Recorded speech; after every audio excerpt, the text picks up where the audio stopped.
Hello class, welcome to Module 11. Unfortunately, we are not able to be together, so I'm just going to do a brief overview of our PowerPoint. Sorry, that was my finger in there. And talk to you about Costa Rica Part 2. I wish we were together this week, and I hope you guys are all doing well. All right, Mrs. Watson is going to try to work this out. Okay, Costa Rica. Last lab, we started our time in Costa Rica. We journeyed through the natural beauty that abounds there. So does any of you remember the capital of Costa Rica? If you watch this with your parents, you can tell them what the capital is. I can tell you, but let's see if you guys remember. And also tell them one place or animal that we talked about. We also talked about what they eat there, right? They eat rice and beans and tamales and a lot of corn-based things. They have their pico de gallo, and they have gallo de pinto, which is beans and rice, and all kinds of different foods. And we all eat different foods in our country too, right? We have foods that are strictly American, like hot dogs and hamburgers. Well, they have food that's Costa Rican and important to them. So this lab, we're going to continue our journey. We're going to visit historical landmarks and talk about the traditions, people, and cultures. Sorry. Okay, so our first stop is the Museo Nacional de Costa Rica. So this museum is located in the Bella Vista Fortress. It is an ochre-colored building opposite the Legislative Assembly of Costa Rica. It was built in 1917. It was actually a military barrack. And during the Civil War there in 1948, bullets were shot and that left bullets in the walls. So when you go visit this museum in Costa Rica, you can still see the bullets that are lodged in them. It became a museum in 1950. A civil war is different from your usual war, and that usually when you're at war with a different country. In a civil war, your country is warring within itself. This museum is organized thematically in a counterclockwise direction from the entrance with artifacts related to Costa Rica's geological, colonial, archaeological, religious, and modern history. And here you can see some of the pottery and things that are in this beautiful museum. Then we have Cartago. Cartago is located near the foothills of the Irazu volcano in the Central Valley of Cartago. The namesake capital is one of the oldest towns in the country. Cartago was once the capital of Costa Rica, but it was partially destroyed by a volcanic eruption in 1732. San Jose later took over as a cultural and entertainment center of the country in 1832. After this eruption, much of the city was left untouched, and it remains one of the largest cities in the country. Founded in 1563 by Juan Vasquez de Coronado, the Spanish settlement remains one of the most important cities in the country. In fact, the city was bigger than San Jose before it became the capital.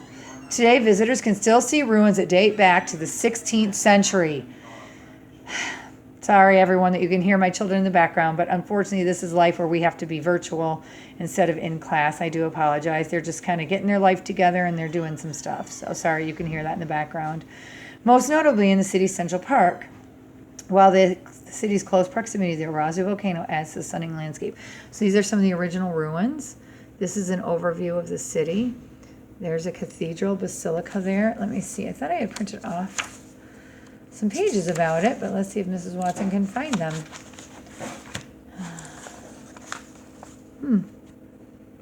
Yeah, I don't know. Let's see what I can find out, huh? That's okay. You guys can even look up more if you want. But this is the Virgin de Negro. So this is a black statue of the Virgin Mary. And it's just beautiful and stunning in this cathedral. And then this is a statue on the church there. So. Okay, the ancient stone spheres. The stone spheres of Costa Rica are a collection of some 300 polished stone orbs, the first of which were discovered in the Disquis Delta of Costa Rica during the 1930s. Look at those spheres. Isn't that amazing? These spheres range in size from a few centimeters to over 2 centimeters in diameter and weigh up to 16 tons. Most are sculpted from granodiorite, an igneous rock similar to granite. The precise date of construction is uncertain, but they're believed to have been carved between 200 BC and 1600 CE. They have been uncovered in a number of different locations, including the... Sorry, that was my son Christian in the middle of my lecture. But again, as I told you, we're living a normal life here, and it's just a little crazy. And sorry, I apologize. The story of the sphere's discovery began in the early 1930s as United Fruit Company was searching new grounds for banana plantations. A disease threatened the health of their crop on the Caribbean side of the isthmus. Searching the Pacific side, they found promising land within the Disquis Valley not far from the coast, where exports could be undertaken, and they moved to the headquarters from Lim to Golfito. So when they arrived in Golfito, this is what they found. They found these stone spheres while they were cultivating the farmland. They recognized these stones as man-made, and the workmen pushed them aside with bulldozers and heavy equipment. So isn't this amazing? Look at these beautiful things. So they were found in farming. So you can read the rest of the story about how they were found. These are the megalithic monuments. I don't have actual pictures of the monuments, but this was some of the pottery that was found. So at these megalithic monuments are big monuments made out of stone. A colossal collection of ancient pottery, musical instruments, and more have been discovered in an archaeological site which dates back to the Chiriqui period in the first millennial CE. The megalithic site at Rivas, close to the capital San Jose, is a fantastic place to explore on a day out in the city and is one of Costa Rica's most picturesque national landmarks. So, and Rivas, the city, sits right over there. I unfortunately was not able to unearth more pictures, but I think it looks like a very interesting place where they could find all these things, and it sounds like an amazing place to go and visit. The petroglyphs of Volcan Cacao. The petroglyphs of Cacao volcano in the Guanacaste province are almost as mysterious as granite boulders. Petroglyphs number in their hundreds and have been discovered near El Pedregal, with more discovered only recently. Several hundreds of petroglyphs near Maritza Biological Station, possibly made by the Chirigua people. And petroglyphs are also found all over the place. The top one is actually a hummingbird, and this bottom one is just fascinating. So they have these petroglyphs all over the place in this province. I just think it's very fascinating. I remember a few classes ago, a couple labs ago, we actually made our own petroglyphs. So petroglyphs are a way of recording history and what's going on near us. Okay. The people of Costa Rica. Look at those beautiful faces. Costa Ricans are called ticos and ticas. Why? Because Costa Ricans tend to use a lot of diminutive suffixes when they talk. In particular, they use tica and tico. For example, when people want to say a little bit, they don't say poquito, like most Spanish-speaking countries. They say picatico. Half of the Costa Rican population lives in what is called the Great Metropolitan Area, located in the central part of the country. This area is also called the Central Valley because it is a big valley surrounded by volcanic mountain ranges. Today, there are 8 different indigenous groups in Costa Rica. These indigenous groups are called Cabacaras, Bribris, Nagabe, Tarabas, Borucas, Huateras, Melicas, and Chorotegas. There are also indigenous migratory populations such as the Mosquitos of Nicaragua and Agaves of Panama, who work in agricultural production, which is farming, in different areas of the country. Costa Ricans who identify themselves as part of these indigenous groups represent 2.2% of the total population. They live in 24 territories and speak 6 indigenous languages. So remember, before I go on to traditions, that indigenous people are the peoples that were there before anybody else came, okay? Costa Ricans love to spend time with family and friends, and almost every activity they undertake includes lots of them. In colonial times, Costa Rica was highly influenced by Spanish traditions.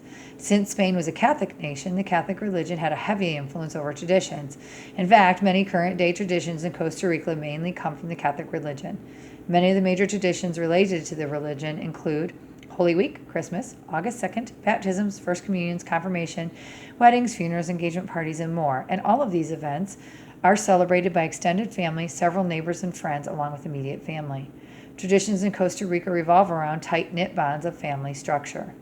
These are traditions that are recognized, taught, and practiced from birth until death.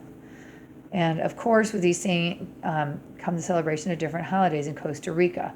During Holy Week, mothers in the household use a sweet squash-like filling to create empanadas and other pastries. At Christmas, many families get together and create an assembly line for preparing meals. And this cart on the top is a cart that they use all over Costa Rica to travel around, and it's become part of their culture. They're very beautifully decorated.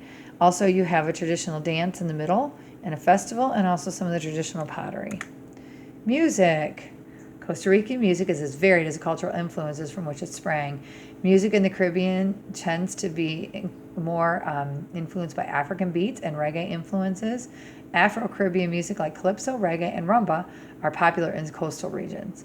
Another important element of Costa Rican music is the marimba, which might as well be the most popular instrument in Central American folk music, which we think it is because it's a national instrument, right, in almost all these countries. And then there's some more about the different traditions in the different provinces. Okay. And they also, since the late 80s, have tried different things like rock and electronic music. And here we see some more traditional music. In the top right, you have a band with a woman dancing.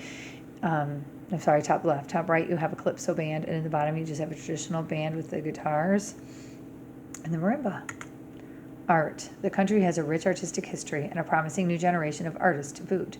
From painting, drawing, mixed media, and sculpture to wood, carvings, pottery, jewelry, and photography and graphic design, every art form you care to mention is being created in Costa Rica by its very talented artists. Street art is urban art. Art is an agent of social transformation in which, by means of documentation on walls, urban safaris, and other types of mobilization all over Costa Rica, we seek to raise awareness and generate cultural experiences. So they do this art on the walls that you see in this top picture to show their history, to show the way they live their life, to raise awareness of things in their culture that they want people to see. And then down on the bottom are two pictures that were drawn by artists, painted. Aren't they beautiful? I love the bright colors in Central American art. It's just a beautiful sight. Artists. Costa Rica's other internationally known artists come from the world of sculpture. Francisco Zuniga has won several awards from everywhere from Mexico to Japan. His works are seen at the Metropolitan Museum of Art and the Statue Garden in Washington, D.C., among other places. Francisco Zuniga was born on the field, having a sculptor for a father. Francisco started producing his work at the age of 15, and later he moved to Mexico, noticed by the wider artistic community. He began teaching at one of the country's most prestigious creative colleges. His work is noted for its abstract representations of the human form and also for its incorporation of indigenous styles. So there he is in this slide. Up here, he's carving. And down here is one of the statues that he carved. Isn't that beautiful? Francisco Armagetti is one of the country's most prolific and influential artists. He rejected the teachings of European traditionalists in favor of bolder styles such as surrealism, changing the landscape of Costa Rican art forever and inspiring a whole generation of creative talent. And so this is a picture that he did. Isn't that very lifelike and real? You almost feel like you can walk in it, and a beautiful picture of a mama and her baby. Those are by Francisco Armagetti. Daily life. Pura vida, pure life, is more than just a slogan that rolls off the tongues of ticos and emblazoned souvenirs. In the laid-back tone in which it is consistently uttered, the phrase is a bona fide mantra for the Costa Rican way of life. Perhaps the essence of the pure life is something better lived than explained, but hearing Pura Vida again and again while traveling across this beautiful country, as a greeting, a stand-in for goodbye, cool, and an acknowledgement of thanks, makes it evident that the concept lives deeply within the DNA of this country. The living seems particularly pure when Costa Rica is compared with its Central American neighbors such as Nicaragua and Honduras. There's little poverty, illiteracy, or political tumult. The country is crowded with ecological jewels and the standard of living is high. What's more, Costa Rica has flourished without an army for the past 60 years. The sum of the parts is a country that's an oasis of calm in a corner of the world that has been continuously degraded by warfare. And though the Costa Rican people are justifiably proud hosts, a compliment to the country is likely to be met simply with a warm smile and an enigmatic two-word reply, Pura Vida. Look at how happy they are. They just live a peaceful, calm, happy existence. And like they said, they don't even have an army. They are an oasis, a place of peace. Maybe think of a place that's an oasis to you. My oasis is actually my room. I like to go there and just be peaceful, read my book, have my prayer time. My oasis also is just my family and my home. So our oasis is our place of peace and rest. Daily and family life continued. With its lack of war, long life expectancy, and relatively sturdy economy, Costa Rica enjoys the highest standard of living in Central America. For the most part, Costa Ricans live fairly affluent and comfortable lives, even by North American standards. As in many places in Latin America, the family unit in Costa Rica remains the nucleus of life. Families socialize together, and extended families often live near each other. When it's time to party, it's also largely a family affair. Celebrations, vacations, and weddings are a social outlet for rich, poor, and poor alike, and those with relatives in positions of power, nominal or otherwise, don't hesitate to turn to them for support. The home of an average Tico is a one-story construction built from concrete blocks, wood, or a combination of both. In the poorer lowland areas, people often live in windowless homes made of local cane. For the vast majority of farmers and indigenous people, life is harder than in the cities. Poverty levels are higher and standards of living are lower. This is especially true along the Caribbean coast, where descendants of Jamaican immigrants have long suffered from lack of attention from the federal government. So it's kind of sad. They have poor areas just like we do here in the United States. We have homeless people, we have poor people, but they in general really enjoy a strong family life and wealth. And these are examples of a couple of their homes. Okay? But the nice thing is they said even in areas where they might be a little poorer, they have a strong safety net, which is their family. It's a place where they know they can be. So that is it for this PowerPoint. It is over. And so here, I'll go up to the first slide while I finish talking. I made for you guys one of the bracelets we are going to make today in lab. Please check Haiku. I posted a detailed video of how to make the bracelet. It is a little complicated, so parents, they will need your help. There's no ifs, ands, or buts about it. They will need help from a sibling or a parent. I want to thank you all for listening to me ramble on. I love each of you dearly. I love your families. I'm grateful for co-op, and I love co-op and the ability to teach you guys and to share about different cultures. Please look at all the blocks. It's a lot. Mrs. Watson posted a lot this week since we're not meeting in person, that we have a virtual lab this week. So there's a lot on there. Please do it all. I'd love to hear from each of you. And if you make the bracelet, I would like to see it. If you're not able to make the bracelet, I will have the materials available next lab. And also, happy Thanksgiving to each of you. And while you're celebrating your traditional Thanksgiving feast, think about the different traditions that we just talked about in Costa Rica versus our traditions, okay? Maybe look up a tradition in Costa Rica that might be different from our tradition. See if they even have Thanksgiving there, okay? Have a blessed Thanksgiving. Have a great week, and see you all next lab.